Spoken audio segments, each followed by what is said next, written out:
అధ్యక్ష, ఒకవేళ మా మిత్రులకు ఒకవేళ వాళ్ళకు అంతగా గతం గురించి చర్చించాలనే ఆలోచన ఉంటే ఒక రోజు మొత్తం తమరు సమయం ఇవ్వండి. తప్పకుండా జూన్ 2, 2014 కంటే ముందు జరిగిన 55 సంవత్సరాల పరిపాలన మీద సంపూర్ణమైన చర్చ ఇక్కడ పెడదాము. ఈరోజు ఇక్కడ జరుగుతున్న చర్చ జూన్ 2, 2014 నుంచి జరిగిన పరిపాలన, చేసిన విధ్వంసము, నాయకత్వం యొక్క వ్యవహార శైలి మీద మనం ఈరోజు మాట్లాడుకుంటున్నాము. కాబట్టి వారికి గతం గురించి చర్చించాలనే కోరిక ఉంటే మాకు ఎలాంటి అభ్యంతరం లేదు.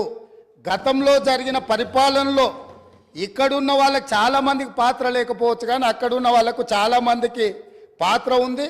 ప్రత్యక్షంగా మంత్రులు చేసిండ్రు. అక్కడున్న నాగేందర్ గారు, ఆ పక్కనున్న శ్రీనివాస్ యాదవ్ గారు, ఆ పక్కనున్న హరీష్ రావు గారు, అక్కడున్న కడియం శ్రీహరి గారు, ఆ పక్కనున్న పోచారం శ్రీనివాసరెడ్డి గారు, ఆ పక్కనున్న గంగుల కమలాకర్ గారు, అన్ని పేర్లు మొత్తం అన్ని లిస్టు చదువుతా. వీళ్ళందరూ కూడా ఈరోజు వారు ఏదైతే పాపాలు జరిగినాయి అంటుండ్రో ఆ పాపాలలో సంపూర్ణమైన భాగస్వామ్యం వాళ్ళదే ఉన్నది. వరంగల్ ప్రాంతంలో జరిగిన ఎన్కౌంటర్లకు ఎవరి కారణమని చర్చ ఉంది అధ్యక్ష? ఈరోజు వారే మాట్లాడుతున్నారు. ఏమని గవర్నర్ ప్రసంగంలో మొత్తం కాంగ్రెస్ పార్టీ మేనిఫెస్టోనే పొందుపరిచిండ్రని చాలా సీనియర్గా పనిచేసిండ్రు మంత్రులుగా. గవర్నర్ గారి ప్రసంగము పార్టీ యొక్క ఎన్నికల మేనిఫెస్టోను మంత్రివర్గంలో చర్చించి మా ప్రభుత్వం యొక్క భవిష్యత్ కార్యాచరణను మంత్రివర్గం ఆమోదం చేసిన తర్వాతనే గవర్నర్ గారు ప్రసంగిస్తారు. పరిపాలనలో అనుభవం ఉన్న వాళ్ళు, గతంలో ఈ రకమైన నిర్ణయాలు చేసిన వాళ్ళు కూడా ప్రజల్ని తప్పుదోవ పట్టించడానికో లేకపోతే వాళ్ళ యజమానులను సంతోషపెట్టడానికో ఎందుకు మాట్లాడుతున్నారో నాకైతే తెలియదు. నేను సభ్యుడికి సూచన చేస్తున్నా. నేను చాలా విషయాలు ప్రస్తావించిన, తప్పకుండా సావధానంగా 5 సంవత్సరాల సమయం ఉంది. సంపూర్ణంగా ఎక్స్రే తీసినట్టుగా ఎక్కడెక్కడ ఏమేమి ఉన్నాయో అన్నిటిని వివరిస్తాం.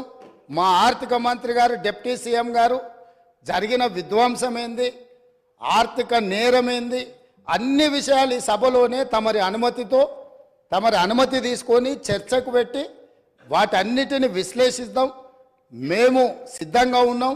సంవయనం పాటించి ఈరోజు గవర్నర్ గారి ప్రసంగానికి సంబంధించిన మీకు మనసు ఉంటే, తెలంగాణను అభివృద్ధి చేసుకోవాలన్న ఆలోచన ఉంటే అభినందిస్తూ మీరు ముందుకు రండి. లేదు మేము ఇట్లనే ఉంటామంటే పిల్లి శాపనార్థాలకు ఉట్లు తెగిపడవు. ఈ శాపనార్థాలు పెడుతూనే ఉంటారు జీవితకాలం. కాబట్టి దయచేసి ప్రతిపక్షానికి నేను సూచన చేస్తున్నా, మేము పాలకపక్షంగా మా విజన్ డాక్యుమెంటుని సభలో పెడుతున్నాం. మీరు సలహాలు సూచనలు ఇవ్వండి. సహేతుకమైన సలహాలు సూచనలకు ఎప్పుడు మేము సిద్ధంగా ఉన్నాము. ఎందుకంటే ప్రతిపక్షాలను గౌరవించడం అనే సాంప్రదాయం కాంగ్రెస్ పార్టీకి మొదటి నుంచి ఉంది, ఇప్పుడు కూడా ఉంది. ఆ సాంప్రదాయాన్ని కొనసాగిస్తామని మీ ద్వారా వారికి తెలియజేయదలుచుకున్నాం.